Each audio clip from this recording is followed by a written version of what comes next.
ambulant vendors dumagsa pa rin sa Mangaldan Public Market. Para sa detalye kasama natin, Idol Denise Brillante. 104.7 IFM. Report!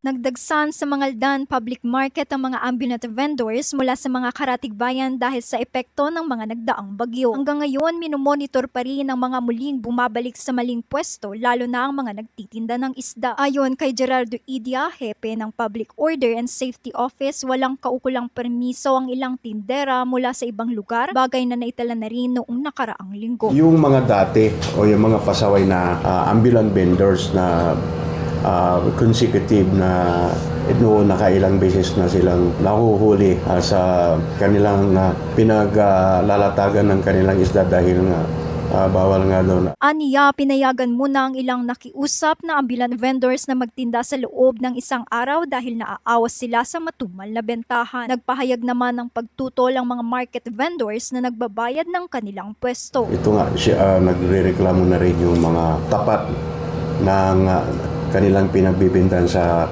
malansang dahil nga sa malansang amoy. Ayon sa ordinansa, tiket lamang ang kailangang kunin ng mga nais magbenta sa bayan. Ang paglabag ay may multang 500 piso para sa unang offense, 1,500 piso sa ikalawang offense at kumpiskasyon ng paninda naman sa ikatlong offense. Nananawagan naman ang ahensya sa mga ambulant vendors na pumwesto sa tamang pamilihan upang makaiwas sa paglabag. Kasama mo mula rito sa IFM News Dagupan. Ito si Idol Denise Brillante, Tatak, IFM.